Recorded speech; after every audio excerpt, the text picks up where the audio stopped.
சரோஜா தேவி அம்மாவுக்கு வந்து ஸ்ரீதேவி வந்து ரொம்ப பிடிச்சிருச்சு. அதாவது ஸ்ரீதேவியோட துருன்னு இருக்கிறது, இந்த சாமிங்கான ஃபேஸ், ரொம்ப சின்ன குழந்தை. இப்போ பார்த்துட்டு அவங்க அடிக்கடி மடியில் தூக்கி வச்சு கொஞ்சிட்டே இருப்பாங்க போல். அப்போ வந்து ஸ்ரீதேவியோட அம்மாட்ட சொல்லியிருக்காங்க, நான் வந்து உங்களுடைய குழந்தைய வந்து தத்தெடுத்துக்க போகிறேன் அப்படின்னு அடிக்கடி சொல்லியிருக்காங்க அந்த படப்பிடிப்பின் போது. அப்போ ஸ்ரீதேவியோட அம்மா என்ன நினச்சிருக்காங்க, வேணா எடுத்துங்க.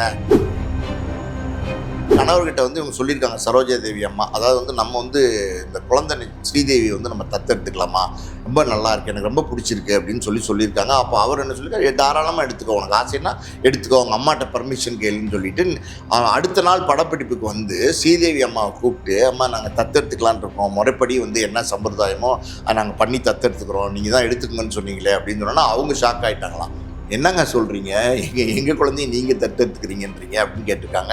இல்லைம்மா எனக்கு ரொம்ப பிடிச்சிருச்சு, நான் என்னோடய மகளாக வளர்க்குறேன், எனக்கு கொடுங்க அப்படின்னு கேட்டிருக்காங்க. அதுக்கு வந்து ஸ்ரீதேவி அம்மா சொல்கிறேன், நான் அந்த இதுக்கு நடுவில் சொன்னேன் இல்லையா, ஒரு மேட்ருக்கு ஸ்ரீஹரி பற்றி பேசுவோன்னு சொன்னேன்ல, அது என்னென்னா ஸ்ரீஹரியும் இந்த சரோஜா தேவி அம்மாவும் கிட்டத்தட்ட பார்த்தீங்கன்னா 20 வருடங்கள் வந்து சேர்ந்து இருந்திருக்காங்க. அதுக்கப்புறம் அவர்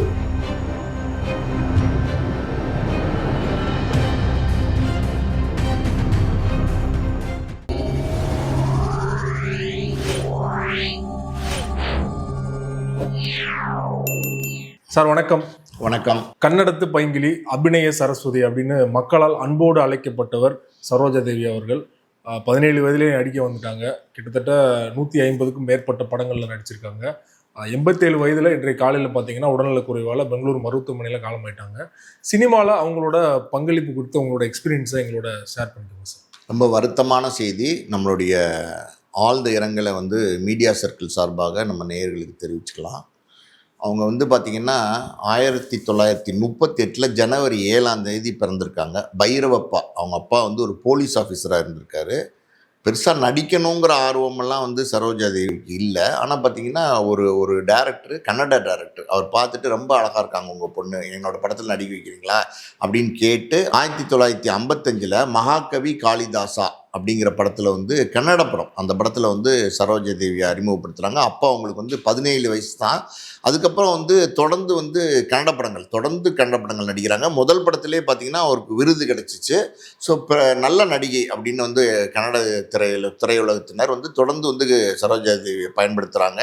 அதுக்கப்புறம் அவங்க தமிழில் நடிக்கிறதுக்கான ஒரு சந்தர்ப்பம் வருது. அது என்ன அப்படின்னா, அதாவது இல்லறமே நல்லறமே அப்படின்னு வந்து ஒரு தமிழ் படம். அந்த படத்தில் வந்து சரோஜா தேவி முதல்ல வந்து ஒரு சின்ன கதாபாத்திரத்தில் அறிமுகமாகறாங்க. அதுதான் வந்து முதல் தமிழ் படம் சரோஜா தேவிக்கு. அதுக்கப்புறம் பார்த்திங்கன்னா தொடர்ந்து 2வது கதாநாயகியாக வந்து 2-3 படம் அப்படி நடிக்கிறாங்க. அப்போது எம்ஜிஆர் வந்து சரோஜா தேவி ஏதோ ஒரு படத்தில் பார்க்குறாரு, ரொம்ப நல்லா இருக்காங்களே, யார் இவங்க அப்படின்னும் போது, இவங்க பெங்களூரை சேர்ந்தவங்க, இங்கே வந்து நடிச்சிட்டு இருக்கிறாங்க அப்படின்னோடனே வர சொல்லுங்க அப்படின்னு பார்க்குறாரு. அவருக்கு எம்ஜிஆருக்கு ரொம்ப பிடிச்சி போகுது, சரோஜா தேவியோடைய லுக்கு அப்பியரன்ஸ்லாம் பிடிச்சி போகுது. நாடோடி மன்னன் அந்த படம் பார்த்திங்கன்னா எம்ஜிஆரே தயாரித்து இயக்கின படம். அந்த படத்தில் வந்து சரோஜா தேவியை எம்ஜிஆர் வந்து கதாநாயகியை அறிமுகப்படுத்துகிறாரு. அந்த படம் பார்த்திங்கன்னா பெரிய லெவலில் ஆடியன்ஸ்கிட்ட போய் ரீச் ஆகுது. எம்ஜிஆரோட நடித்ததுனால அந்த படத்திலேயே வந்து சரோஜா தேவி வந்து பட்டி தொட்டியெல்லாம் போய் சேர்ந்துடுறாங்க. எம்ஜிஆர் சரோஜா தேவி அந்த பேர் இருக்கு பார்த்தீங்களா, அது பெரிய லெவலில் வந்து ஆடியன்ஸை போய் ரீச் ஆயிடுச்சு. எம்ஜிஆரோட சேர்ந்து சரோஜா தேவி அம்மா வந்து 26 படம் நடிச்சிருக்காங்க. தொடர்ந்து வந்து கதாநாயகியாகவே 26 படம் நடிச்சிருக்காங்க. அது இல்லாமல் பார்த்திங்கன்னா எம்ஜிஆரோட வந்து அடுத்தடுத்த படங்கள் திருடாதே, அப்புறம் வந்து தாய் சொல்லை தட்டாதே, பெற்றால் தான் பிள்ளையா, எங்கள் வீட்டு பிள்ளை, படகோட்டி அப்படின்லாம் நடிச்சுட்டே வராங்க. இந்த காலகட்டத்திலாம் பார்த்திங்கன்னா அன்பேவா படம் வந்து எம்ஜிஆர் சரோஜா தேவி இந்த பேரை வந்து பெரிய லெவலில் ரீச் பண்ணுது. அன்பேவாவில் 2 பாட்டு வந்து பெரிய லெவலில் ஹிட் ஆகுது. ஒரு பாட்டு பார்த்திங்கன்னா லவ் பேர்ட்ஸ் அப்படின்னு பாடுவாங்க. அந்த பாட்டு வந்து அவங்களோட சைகை கூட என்ன ஃபேமஸ். ஆமாம், சைகை கூட என்ன ஃபேமஸாக இருக்கும். இந்த மாதிரி கண்ணெல்லாம் அப்படி பண்ணுவாங்க. ரொம்ப அதாவது வந்து பயங்கர பெரிய லெவலில் வந்து அவங்கள வந்து ரீச் பண்ண வச்ச ஒரு பாடல். அதெல்லாம் பார்த்தீங்கன்னா ராஜாவின் பார்வை ராணி உன் பக்கம், அந்த பாட்டு வந்து பெரிய லெவலில் ஹிட் ஆச்சு. அடுத்தடுத்து பார்த்தீங்கன்னா சரோஜா தேவி வந்து எல்லா நடிகர்களோடையும் நடிக்க ஆரம்பித்தாங்க. இந்த எம்ஜிஆரோட நடிக்கிற காலத்திலே பார்த்தீங்கன்னா சிவாஜியோட நடிக்க ஆரம்பிச்சிட்டாங்க, ஜெமினி கணேசனோட நடிக்க ஆரம்பிச்சிட்டாங்க, நிறைய நடிகர்களோட, முத்துராமனோட, ரவிச்சந்திரனோட, இன்னும் நிறைய கதாநாயகர்களோடு சேர்ந்து பல படங்கள் வந்து வந்து சரோஜா தேவி நடிக்க ஆரம்பிச்சிட்டாங்க. தமிழில் வந்து கொடிகட்டி பறக்க ஆரம்பிச்சிட்டாங்க. அவங்களுடைய அந்த பேச்சு இருக்கு பார்த்தீங்களா, அந்த தமிழ் உச்சரிப்பே பார்த்தீங்கன்னா ரொம்ப அருமையாக இருக்கும். ஒரு கன்னடம் கலந்து இருக்கும் அந்த தமிழ் உச்சரிப்பு. அந்த உச்சரிப்பே எல்லா ஆடியன்ஸ்க்கு வந்து ரொம்ப பிடிச்சி போச்சு. ஒரு குழந்தைத்தனமான பேச்சு, அவங்க முக பாவனை எல்லாமே பார்த்தீங்கன்னா ஒரு குழந்தைத்தனமான பாவனை தான் எப்போவுமே இருக்கும். அந்த இமேஜோடு தான் இன்னைக்கு வரைக்கும் வந்து சரோஜா தேவி இருந்தாங்க. எம்ஜிஆர் பிற்காலத்தில் கட்சியை ஆரம்பிக்கும் போது சரோஜா தேவியை வந்து கட்சியில் இணைச்சிக்கிறதுக்காண்டி கேட்டார். சரோஜா தேவிக்கு வந்து பெருசாக அரசியல் ஆர்வம் இல்லை அப்படின்னு சொல்லிட்டு அவங்க வேண்டாம், அரசியல் வேண்டாம் அப்படின்னு ஒதுங்கிட்டாங்க. அதனால தான் பார்த்தீங்கன்னா பிற்காலத்தில் வந்து ஜெயலலிதா வந்து எம்ஜிஆர் வந்து கட்சிக்குள்ளே கொண்டு வந்தார். இப்போ ஜெயலலிதாவை பற்றி பேசும்போது சரோஜா தேவி ஜெயலலிதா இவங்களுக்குள்ள சின்ன ஒரு பேட்டில், அதாவது வந்து ஒரு சின்ன சின்ன பிரச்சனைகள் வந்து ஆரம்ப காலத்தில் போயிட்டு இருந்துச்சு. ரெண்டு பேருமே பார்த்தீங்கன்னா எம்ஜிஆரோட ஜோடியாக நடிச்சிட்டு இருந்தாங்க. சின்னப்பத்தேவர் படம், ஒரு படத்தில் வந்து சரோஜா தேவி வந்து நடிக்கும்போது சின்னப்பத்தேவருக்கும் சரோஜா தேவிக்கும் ஒரு சின்ன பிரச்சனை. சின்னப்பத்தேவர் வந்து பார்த்தீங்கன்னா எம்ஜிஆர் வச்சு நிறைய படங்கள் தயாரித்தார், எம்ஜிஆரோட நண்பராகவும் இருந்தார். ஸோ ஒரு சின்ன பிரச்சனை. அது என்ன பிரச்சனைனா சம்பள பிரச்சனை அவங்களுக்குள்ள, சரோஜா தேவிக்கும் சின்னப்பத்தேவருக்கும். அதனால் வந்து சின்னப்பத்தேவர் வந்து அதுக்கப்புறம் அவருடைய படங்கள் வந்து சரோஜா தேவியை பயன்படுத்துறது இல்லை. அந்த காலகட்டத்தில் தான் பார்த்தீங்கன்னா ஜெயலலிதா ரொம்ப பிரபலமாக வந்துட்டு இருந்தாங்க. ஜெயலலிதா வந்து கதாநாயகியாக அவர் பயன்படுத்த ஆரம்பித்தார். அதுவும் இல்லாமல் பல பட நிறுவனங்களுக்கு வந்து ஜெயலலிதாவுக்கு வந்து சின்னப்பத்தேவர் வந்து சிபாரிசு செஞ்சார், அவங்களை கதாநாயகியாக போடுங்க அப்படின்னு. ஸோ இந்த மாதிரி ஒரு சின்ன சின்ன பிரச்சனைகள் வந்து ஜெயலலிதாவுக்கும் சரோஜா தேவிக்கும் ஆரம்ப காலத்தில் இருந்துச்சு. அதுக்கப்புறம் பார்த்தீங்கன்னா சரோஜா தேவியை பொறுத்த வரைக்கும் எல்லாத்தையும் உடனே மறந்துடக்கூடிய ஒரு கேரக்டர், ரொம்ப ரொம்ப யதார்த்தமான ஒரு நடிகை. எந்த ஆட்டிடியூடா திமிரா அந்த மாதிரி நினைக்கிற ஒரு நடிகை கிடையாது. எம்ஜிஆரோட நடிச்சிட்டு இருந்த அதே காலத்தில் பார்த்தீங்கன்னா சிவாஜியோடையும் நடித்தாங்க. சிவாஜியோடையும் பெரிய பெரிய வெற்றி படங்கள் கொடுத்தாங்க. எம்ஜிஆரோட சரோஜா தேவி வந்து 26 படங்கள் நடிச்சிருக்காங்க. சிவாஜியோட 22 படங்கள் நடிச்சிருக்காங்க. சிவாஜியோட பார்த்தீங்கன்னா பாகப்பிரிவினை, பாவம் மன்னிப்பு, பார்த்தால் பசி தீரும், அப்புறம் நிறைய படங்கள் தொடர்ந்து நடிச்சுக்கிட்டே இருக்காங்க. ஸோ சிவாஜி அப்படின்னு பேசணும் அப்படின்னா எப்படி வந்து எம்ஜிஆருக்கு வந்து அன்பேவா ஒரு பெரிய ட்ரெண்ட் செட்டிங் படம், எம்ஜிஆர் சரோஜா தேவி அந்த பேருக்கு ஒரு ட்ரெண்ட் செட்டிங் படமாக இருந்துச்சோ, சிவாஜியோட வந்து நடித்த ஒரு படம், அது என்ன படம்னா புதிய பறவை. அந்த படத்தில் வந்து சிவாஜி சரோஜா தேவி பேர் வந்து ரொம்ப பெரிய லெவலில் பேசப்பட்டது. அந்த படத்தில் வந்து பார்த்தீங்கன்னா ஆகா மெல்ல நடன்னு ஒரு பாட்டு, அந்த பாட்டெலாம் பார்த்தீங்கன்னா எக்ஸலண்ட்டாக இருக்கும். அவங்க வந்து அந்த ரியாக்ஷன் கொடுக்குற விதமெல்லாம் பார்த்தீங்கன்னா ரொம்ப சூப்பராக இருக்கும். இப்போ பல நடிகர்கள் வந்து அந்த மாதிரி ரியாக்ஷன் கொடுக்குறதுக்கு தடுமாறுறாங்க. அந்த காலத்திலே பார்த்தீங்கன்னா அவ்வளோ பிரமாதமாக வந்து ரியாக்ஷன் கொடுத்துருப்பாங்க. அந்த படத்தில் ஒரு டயலாக், அது என்ன டயலாக் அப்படின்னா, இன்னும் எத்தனை ஜென்மம் எடுத்தாலும் உங்களுக்காண்டி நான் காத்திருப்பேன் கோபால் அப்படின்னு ஒரு டயலாக் ஒன்று வரும். அந்த டயலாக் பார்த்தீங்கன்னா இன்னைக்கு சொன்னீங்கனாலும் இன்னைக்கு இருக்கிற 2K கிட்ஸு, இன்னைக்கு இருக்கிற யங் ஜென்ரேஷன் கூட அந்த டயலாக் தெரியும். அந்த அளவுக்கு வந்து காலங்கடந்து பார்த்தீங்கன்னா பெரிய பாப்புலராக இருக்குது அந்த டயலாக்கு. பின்னாடி பார்த்தீங்கன்னா விவேக்கும் MS பாஸ்கரும் சேர்ந்து கூட குரு ஏன் ஆளுன்னு ஒரு படம் வந்துச்சு, அதாவது மாதவன் கீரவன் நடித்த படம். அந்த படத்தில் பார்த்தீங்கன்னா சரோஜா தேவியை இமிட்டேட் பண்ணி வந்து பேசியிருப்பாங்க. அதாவது வந்து விவேக் வந்து பேசியிருப்பார் அந்த டைலாக்கை. ரொம்ப பிரமாதமாக இருக்கும். எத்தனை ஜென்மானாலும் உங்களுக்காண்டி நான் காத்திருப்பேன் கோபால் அப்படிங்கிற மாதிரியான அந்த கேரக்டரை வந்து அப்படியே ரீப்ரொடியூஸ் பண்ணி இமிட்டேட் பண்ணாங்க.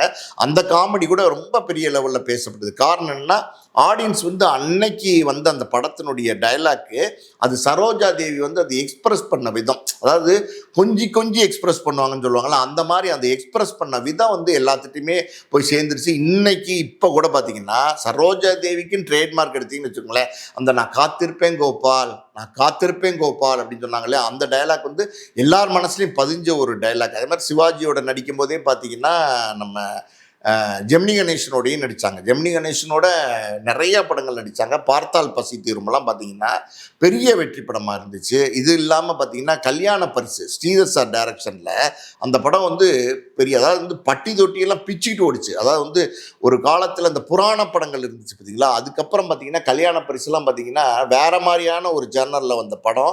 ஸ்ரீதர் சாருக்கே அந்த படம் வந்து பெரிய பிரேக்கிங்காக இருந்துச்சு. ஸ்ரீதர் சாரோடைய ஃபஸ்ட்டு படம், டைரக்ஷன் பண்ண படம். அந்த படத்தில் வந்து சரோஜா தேவி ஜெமினி கணேசன் அந்த பேர் வந்து இன்னும் ஒரு உயரத்தை வந்து சரோஜா தேவி அம்மா கொடுத்துச்சு. அதுக்கப்புறம் பார்த்தீங்கன்னா ஜெமினி கணேசன் சரோஜா தேவி பேரை பேசும்போது குளவலுக்குன்னு ஒரு படம். அந்த படத்தில் வந்து ஜெமினி கணேசனும் சரோஜா தேவியும் பேரா நடித்தாங்க. அந்த படத்தில் ஒரு சுவாரஸ்யமான விஷயம் இருக்குது. அந்த படம் வந்து பார்த்திங்கன்னா ஹீரோயினுக்கு முக்கியத்துவம் கொடுத்து எடுத்த படம். அந்த படத்தில் வந்து ஜெமினி கணேசன் நடிச்சிருப்பார். அன்னைக்கு வந்து பெரிய எப்படி அவரும் வந்து பார்த்திங்கன்னா எம்ஜிஆர் சிவாஜி அதுக்கு ஈக்குவலாக உள்ள ஒரு ஆர்டிஸ்ட்டு. மும்மூர்த்திகள்னு சொல்லுவாங்க அந்த காலத்தில், எம்ஜிஆர் சிவாஜி ஜெமினி கணேசனை. அந்த படத்தில் ஜெமினி கணேசனோட பேரே வந்து 2வது தான் போடுவாங்க. முதல் பேர் வந்து சரோஜா தேவின்னு தான் போடுவாங்க. அந்த அளவுக்கு வந்து சரோஜா தேவிக்கு வந்து இம்பார்ட்டன்ஸ் கொடுத்துருந்தாங்க. அந்த படத்தை வந்து கேஎஸ் கோபாலகிருஷ்ணன் அவர் மிகப்பெரிய வெற்றி படங்கள்லாம் கொடுத்தவர். கற்பகம் படமெல்லாம் இயக்குனர். அந்த படத்தில் நடிக்கும் போது ஸ்ரீதேவி இருக்காங்கல்ல, அவங்க வந்து குழந்தை நட்சத்திரமாக நடிச்சிருந்தாங்க. 3 குழந்தை நட்சத்திரம் வந்து அந்த படத்தில் நடிச்சிருந்தாங்க. அதில் வந்து ஸ்ரீதேவியும் ஒரு குழந்தை நட்சத்திரமாக நடிச்சிருந்தாங்க. பேபி ஸ்ரீதேவின்னு அவங்க பேர். ஆமாம், பேபி ஸ்ரீதேவின்னு அவங்க பேர் டைட்டிலில் கூட வரும். அந்த படம் நடிக்கும் போது சரோஜா தேவி அம்மாவுக்கு வந்து ஸ்ரீதேவி வந்து ரொம்ப பிடிச்சிருச்சு. அதாவது ஸ்ரீதேவியோட துருன்னு இருக்கிறது, இந்த சாமிங்கான ஃபேஸ், ரொம்ப சின்ன குழந்தை. இப்போ பார்த்துட்டு அவங்க அடிக்கடி மடியில் தூக்கி வச்சு கொஞ்சிட்டே இருப்பாங்க போல். அப்போ வந்து ஸ்ரீதேவியோட அம்மாட்ட சொல்லியிருக்காங்க, நான் வந்து உங்களுடைய குழந்தைய வந்து தத்தெடுத்துக்க போகிறேன் அப்படின்னு அடிக்கடி சொல்லியிருக்காங்க அந்த படப்பிடிப்பின் போது. அப்போ ஸ்ரீதேவியோட அம்மா என்ன நினச்சிருக்காங்க, வேணா எடுத்துங்க அப்படிங்கிற மாதிரி சும்மா ஜாலியாக பேசுவாங்கள்ல, அந்த மாதிரி பார்த்தீங்கன்னா சொல்லியிருக்காங்க. நிஜமாக தான் சொல்கிறீங்களா, எடுத்துக்கவா அப்படின்னு கேட்டிருக்காங்க. எடுத்துங்க இதெல்லாம் என்ன அப்படின்னு ஸ்ரீதேவியோட அம்மா சொல்லியிருக்காங்க. அந்த படப்பிடிப்பு நடக்கிற பல நேரங்களில் பார்த்தீங்கன்னா ஸ்ரீதேவி வந்து மடியில் தூக்கி கொஞ்சிறது தான் சரோஜா தேவியோட வேலை. இப்படி இருக்கும்போது பார்த்தீங்கன்னா ரொம்ப பிடிச்சி போச்சு ஸ்ரீதேவியை. அவங்களுடைய கணவர் இருக்கார்ல ஸ்ரீஹர்ஷா, அவர் வந்து பார்த்தீங்கன்னா கல்யாணம் ஆனதுக்கப்புறம் சரோஜா தேவி நடிக்கிறதுக்கு எந்த தடையுமே போடலை. உங்கள் விருப்பம், நீங்கள் நடிக்கிறதுனா தாராளமாக நடிங்கன்னு சொல்லி பர்மிஷன் கொடுத்தவர். ஒரு பெருந்தன்மையான ஒரு மனிதர். இந்த இடத்துல இன்னொரு விஷயம், ஸ்ரீதேவி மேட்ரு முடிச்சுட்டு நம்ம பேசுவோம். அது என்ன அப்படின்னா, அவர்கிட்ட வந்து கணவர்கிட்ட வந்து இவங்க சொல்லியிருக்காங்க சரோஜா தேவி அம்மா, அதாவது வந்து நம்ம வந்து இந்த குழந்தை ஸ்ரீதேவி வந்து நம்ம தத்தெடுத்துக்கலாமா, ரொம்ப நல்லா இருக்கு, எனக்கு ரொம்ப பிடிச்சிருக்கு அப்படின்னு சொல்லியிருக்காங்க. அப்போ அவர் என்ன சொல்லியிருக்காரு, தாராளமாக எடுத்துக்கோ, உனக்கு ஆசைன்னா எடுத்துக்கோ, அவங்க அம்மாட்ட பர்மிஷன் கேளுன்னு சொல்லிட்டு அடுத்த நாள் படப்பிடிப்புக்கு வந்து ஸ்ரீதேவி அம்மாவை கூப்பிட்டு, அம்மா நாங்கள் தத்தெடுத்துக்கலான் இருக்கோம், முறைப்படி வந்து என்ன சம்பிரதாயமோ நாங்கள் பண்ணி தத்தெடுத்துக்கிறோம், நீங்கள் தான் எடுத்துக்கங்கன்னு சொன்னீங்களே அப்படின்னு சொன்னோன்னா அவங்க ஷாக் ஆகிட்டாங்களாம். என்னங்க சொல்கிறீங்க, எங்கள் குழந்தைய நீங்கள் தத்தெடுத்துக்கிறீங்கன்றீங்க அப்படின்னு கேட்டிருக்காங்க. இல்லைம்மா எனக்கு ரொம்ப பிடிச்சிருச்சு, நான் என்னோட மகளாக வளர்க்குறேன், எனக்கு கொடுங்க அப்படின்னு கேட்டிருக்காங்க. அதுக்கு வந்து ஸ்ரீதேவி அம்மா சொல்லுறாங்க, அம்மாம்மா நீங்கள் விளையாட்டாக கேட்குறேன்னு நினச்சிங்க, நான் வந்து சும்மா தத்தெடுத்துக்கோன்னு சொன்னேன், நீங்கள் என்னடானா நிஜமாவே வந்து தத்தெடுக்கிற மூடில் வந்து கேட்குறீங்க, நிச்சயமாக என்னோட குழந்தைய எங்கேயும் கொடுக்க முடியாதுமா அப்படின்னு சொல்லியிருக்காங்க. இல்லைங்க நீங்கள் சொன்னதுனால தாங்க நான் யோசனை பண்ணி என் கணவர்கிட்ட கூட பேசினேன் அப்படின்லாம் சொல்லியிருக்காங்க, போராடி இருக்காங்க எப்படியா ஸ்ரீதேவி தத்தெடுக்கணும்னு. இல்லைங்க தப்பாக நினச்சிக்காதீங்க, இது என்னங்க வம்பா போச்சு அப்படின்னு சொல்லியிருக்காங்க. அந்த அளவுக்கு பார்த்தீங்கன்னா ஸ்ரீதேவி மேலே ஒரு அஃபெக்ஷன் சரோஜா தேவி அம்மாவுக்கு இருந்திருக்கு. அதுக்கப்புறம் பார்த்தீங்கன்னா ஸ்ரீதேவி வந்து கதாநாயகி ஆனதுக்கப்புறம் கூட ஏதாவது சந்தர்ப்பங்களில் சந்திக்கும் போது அவங்கள கட்டி பிடிச்சி முத்தம் கொடுப்பாங்களாம் சரோஜா தேவி அம்மா. அந்த அளவுக்கு வந்து ஸ்ரீதேவி மேலே ஒரு அஃபெக்ஷனாக இருந்தாங்க சரோஜா தேவி அம்மா. நான் அந்த இதுக்கு நடுவில் சொன்னேன் இல்லையா, ஒரு மேட்ருக்கு ஸ்ரீஹரி பற்றி பேசுவோன்னு சொன்னல, அது என்னென்னா ஸ்ரீஹரியும் சரோஜா தேவி அம்மாவும் கிட்டத்தட்ட பார்த்தீங்கன்னா 20 வருடங்கள் வந்து சேர்ந்து இருந்திருக்காங்க. அதுக்கப்புறம் அவர் இறந்து போயிட்டார், ஸ்ரீஹரி இறந்து போயிட்டார். அவருடைய கணவர் இறந்து போனதுக்கப்புறம் பார்த்தீங்கன்னா பெரிய பெரிய பிரபலங்கள், பாலிவுட் பிரபலங்கள்லாம் பார்த்தீங்கன்னா 2வது திருமணம் சரோஜா தேவி அம்மா பண்ணுறதுக்காண்டி நீன்னு போட்டிப்பட்டு வந்து நின்றுருக்காங்க. அம்மா நான் உங்களை திருமணம் பண்ணிக்கிறேன், நான் உங்களை திருமணம் பண்ணிக்கிறேன் அப்படின்னு எத்தனையோ நடிகர்கள், மிகப்பெரிய பிரபலங்கள், பிரபல விஇபிலாம் வந்து போட்டி போட்டிருக்காங்க எப்படியாவது திருமணம் பண்ணணும்னு. அப்போ அந்த அம்மா ஒரே வார்த்தை சொல்லிட்டாங்களாம், நான் ஸ்ரீஹரியோட வந்து வாழ்ந்த வாழ்க்கை அதுதான் என்னுடைய காதல் வாழ்க்கை, அதுதான் என்னுடைய கல்யாண வாழ்க்கை, இன்னொரு திருமணங்கிறது வந்து எந்த காலத்துலேயுமே என்னுடைய வாழ்க்கையில் கிடையாது, அவருடைய நினைவுகளோடையே வந்து நான் கடைசி வரைக்கும் வாழ்ந்துட்டு போகணும்னு ஆசைப்பட்றேன், என்னை தொந்தரவு பண்ணாதீங்க இந்த மாதிரி அப்படின்னு சொல்லி ஸ்ட்ரிக்டாக சொல்லிட்டாங்க. இதெல்லாம் எப்படின்னா அந்த அளவுக்கு வந்து அவங்க வந்து கணவன் மேலே பற்றா இருந்திருக்காங்க. அவங்களுக்கு ஒரு பொண்ணு இருந்திருக்காங்க, அப்புறம் ஒரு பையன் வேற இருக்காரு. அவர் பேர் வந்து கௌதம் ராமச்சந்திரன். இந்த பேர் வச்சதே பார்த்தீங்கன்னா ஒரு சுவாரஸ்யமான ஒரு விஷயம். அது என்னன்னா, ஒரு தடவை சரோஜா தேவி அம்மா வீட்டுக்கு எம்ஜிஆர் வந்து சாப்பிட போயிருக்காரு, அதாவது வந்து மதிய உணவு சாப்பிட போயிருக்காரு. சாப்பிட போகும்போது இவங்க வந்து குழந்தை, அப்போ சின்ன குழந்தை அந்த பையன், அவங்கள கூப்பிட்டு வந்து எம்ஜிஆர் கையில் கொடுத்துருக்காங்க. கொடுத்து ஒரு பேர் வைங்களேன் அப்படின்னு சொல்லியிருக்காங்க.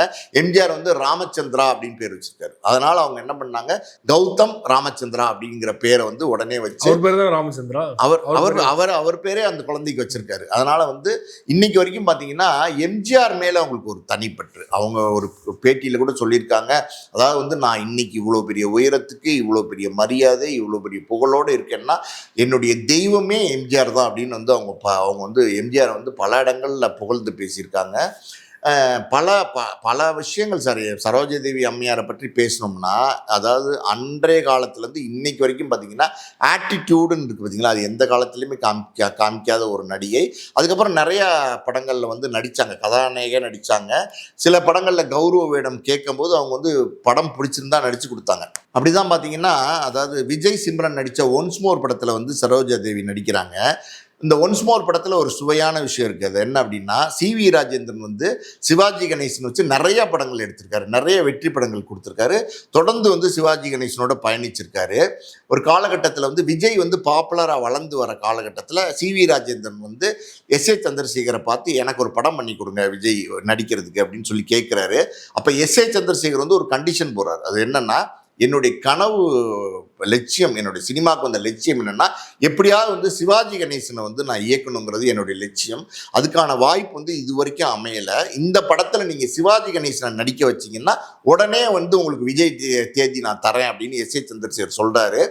உடனே இது சிவி ராஜேந்திரன் போய் சிவாஜி கணேசன் சொல்கிறார், அண்ணன் நீங்கள் ஒரு தேதி கொடுத்து இதில் நடித்து கொடுத்தீங்கன்னா அந்த விஜய்ங்கிறவர் வந்து தேதி கொடுப்பாரு, எனக்கு வந்து நான் தயாரிக்க போகிறேன் அந்த படத்தை, எனக்கு வந்து ஒரு பெரிய உதவியாக இருக்கும் அப்படின்னு கேட்குறாரு. சிவாஜி கணேசன் வந்து உடனே ஓகே சொல்கிறார். உடனே ஒரு செகண்ட் கூட யோசிக்காமல், அதனால் என்ன ராஜி பண்ணு அப்படிங்கிறாரு. ஏன்னா ரொம்ப செல்லப்பிள்ளை மாதிரி இருப்பார் சிவாஜி கணேசன் வந்து சிவி ராஜேந்திரன் பொறுத்த வரைக்கும்.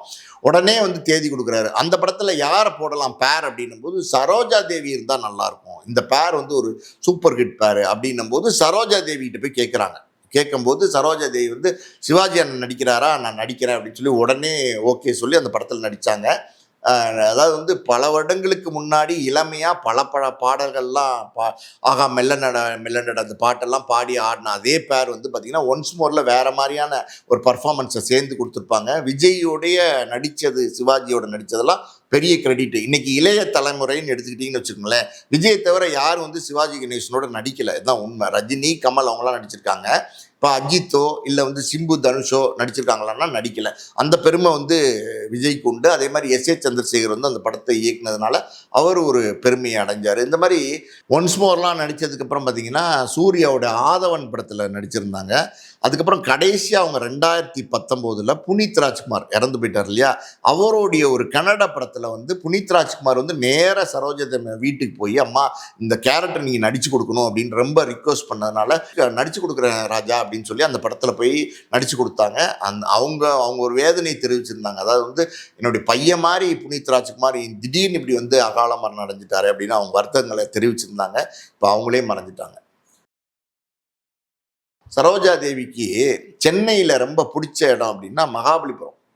இப்போ உள்ள மகாபலிபுரம் கிடையாது, அப்போ உள்ள மகாபலிபுரம். அது பார்த்தீங்கன்னா ரொம்ப ரொம்ப ப்ளசண்ட்டாக இருக்கும். ஆள் நடமாட்டமே இருக்காது, கூட்டமே இருக்காது.